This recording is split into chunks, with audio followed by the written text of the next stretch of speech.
Thank you for watching. Thank you for sticking with me. My name is bschwitty. This has been your wine, and I will catch you next time.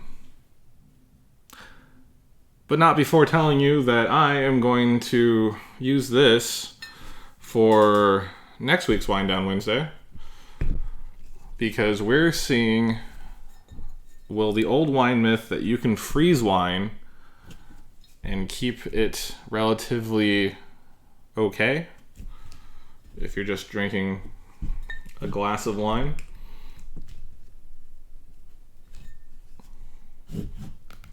No. Well, that'll be fun.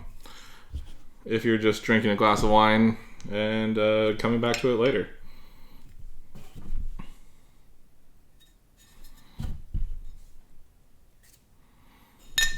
Sacrificial bottle number 1 going into the freezer right now. Cheers.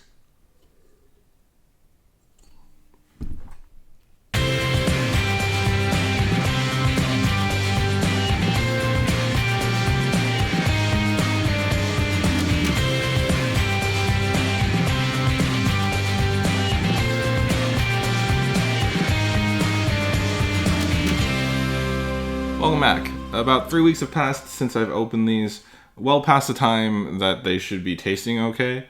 And I took these out of the freezer an hour or two ago. I've had enough time to, reconstitute their liquid again. They were frozen for a little bit. I was told that you should give them a swirl. Alcohol can separate from the water when it freezes. So this, before opening up, will give it a reconstitution. Currently in my glass is the Willamette Valley Pinot from Kirkland, which was about half full. One of the things that I completely forgot about is that wine will probably produce sediment when it's frozen like this.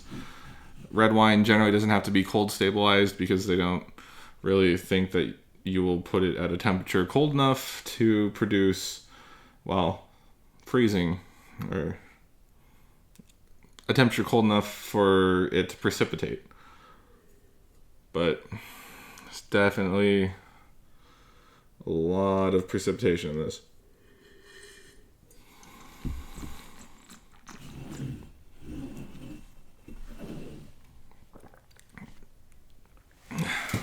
Yep.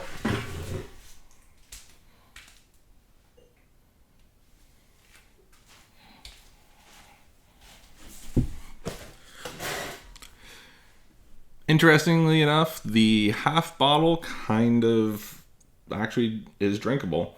Not as good as it was, but it definitely hasn't oxidized to the extent that it would have if it just sat here with a cork in it for a couple days.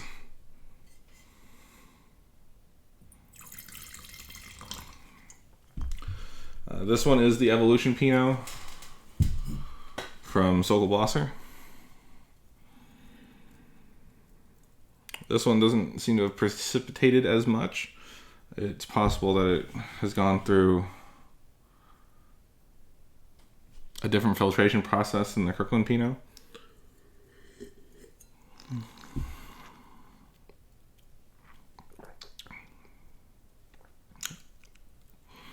Okay, so if you remember, the Sokolblosser had about 3/4 of the wine taken out of it. It leaves it a little bit more astringent. It's lighter. Both of these taste lighter than they were when I had them. Watery almost, just because of the freezing.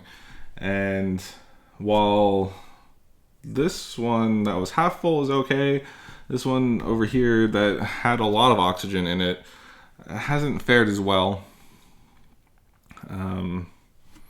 I'm curious if this one that's only missing about a glass will be any better than these two. And the other thing is that these two are Pinots, so they are lighter to begin with. And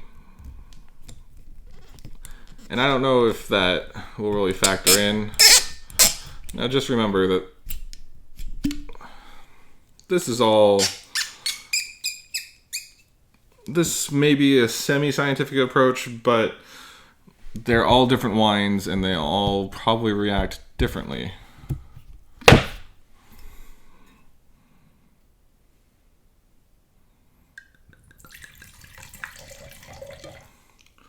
But from the bottle, it seems the Kirkland Ribera del Duero also has precipitated out. Although that may just be because my cork crumbled on me.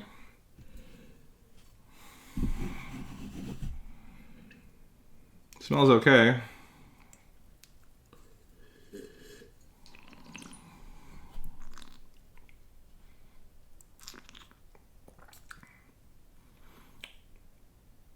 Now, this one, more of the anise is coming through. It's definitely changed the flavor profile since I've had it for the Costco review.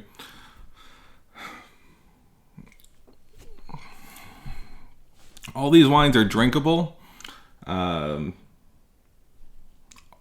Should you drink them? I don't know. I think these would be fine for Wednesday night wine. They all taste like they're at the end of their rope after being in the freezer for 4 weeks, give or take. And wine's not meant to last that long. It shouldn't last that long in bottle, especially without some sort of antioxidation prevention, like an inert gas, keeping it from oxidizing. And, they all taste lesser. They taste, like I was just saying, towards the end of their lifespan. They're not going to make it past an hour or two. Yeah. So, I guess what I'm saying is, don't freeze good wine. Enjoy it when it's open over the course of 2 days.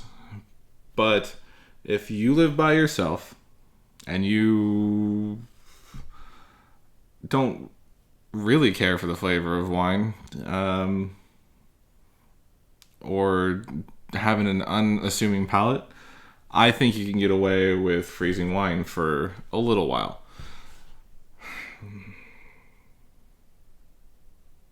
That being said,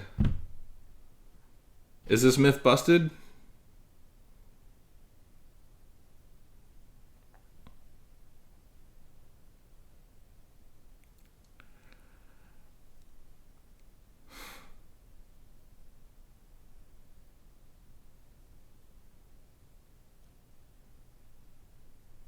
Yes.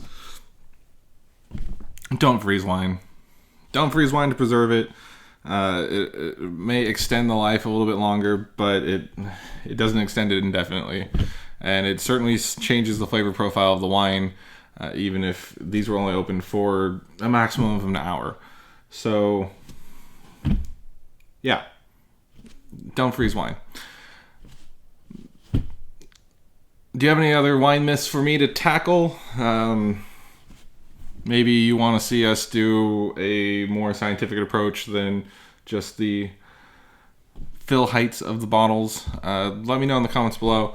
Do you freeze wine? How do you keep wine? What's the best way to keep wine, in your opinion? Let me know. I'm interested to find out. Do you have any other wine myths that are worth trying out? Join us Friday for a wine vlog, tasting vlog, a Livermore Wine Festival wine vlog. Thank you for watching. My name is bschwitty. This has been Rewind, and I will catch you next time.